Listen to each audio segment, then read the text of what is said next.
Elon Musk drops third set of Twitter files detailing federal involvement in decision to ban Trump. So here we go. More evidence, more proof that the government was actually involved in censoring people and getting Trump kicked off the platform. But before we get started, go ahead and hit that like button, share this out so we can get this information out there. Subscribe if you're not already a subscriber, and hit that alarm bell so you know when I'm putting out new stuff. Also, check out my link tree in the description. It has a link to my Patreon where I talk about things I can't talk about here. And there's also a link to my Instagram. All right, let's talk about this news. Billionaire entrepreneur Elon Musk released a third trove of documents detailing the decision at Twitter to suspend former President Donald Trump permanently and how federal agencies might have been involved. The thread was posted by journalist Matt Taibbi on his Twitter account. Quote, we'll show you what hasn't been revealed. The erosion of standards within the company in months before J6, decisions by high ranking executives to violate their own policies, and more against the backdrop of ongoing documented interaction with federal agencies, wrote Taibbi. Emails showed, quote, chaos internally as Twitter executives tried to find the rationale for suspending Trump. Like they were looking for stuff to ban this guy. But, quote, the bulk of the internal debate leading to Trump's ban took place in those 3 January days.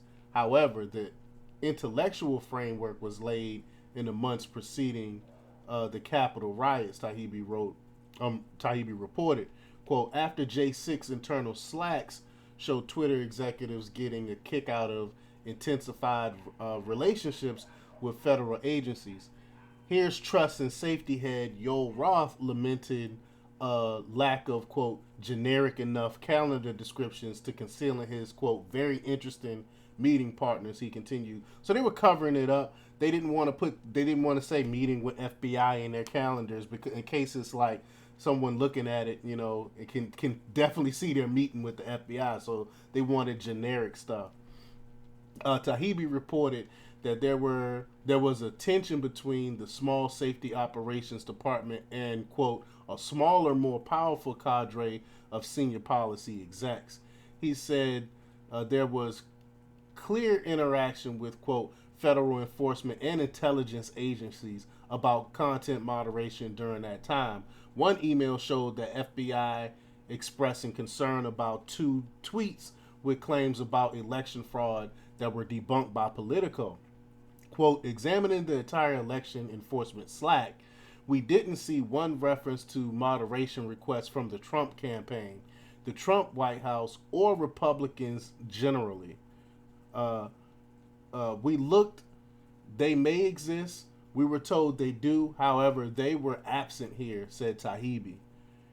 He goes on to document a bizarre debate over whether to censor a joke made by former Governor Mike Huckabee about election fraud. So we know that the left, you can't even make satire. You can't joke about anything. The left is totally unfunny. That's why stuff like Saturday Night Live blows. It's unfunny. But, quote, this seemingly silly case actually foreshadows serious later issues, Taibbi writes. Meanwhile, tweets in support of President Joe Biden that decried possible voter fraud by Republicans were shown to be approved in some emails. So if the left say something about election fraud is okay, if the right says something about election fraud, it needs to be censored. Taibbi said there will be more documents released on Saturday and Sunday, and of course I'm going to be reporting on that. And Musk promised to reveal documents related to controversial decisions made by the Twitter team before he acquired the social media platform. The first Twitter file showed why Twitter employees decided to censor the Hunter Biden laptop story, while the second edition released documents related to the shadow banning of conservatives on the application. Musk also ended the ban on Trump's Twitter account, but the former president has so far refused to return and instead is posting on Truth Social. And I think he's going to continue to post on Truth Social. I don't see him having a reason really to post anything on Twitter, because anything he posts on Truth Social, someone's going to throw on Twitter anyway. But let me know what you think. Leave your comments down below. Like, share, and subscribe, and check out democrepublics.com for the latest in news. Until next time, peace.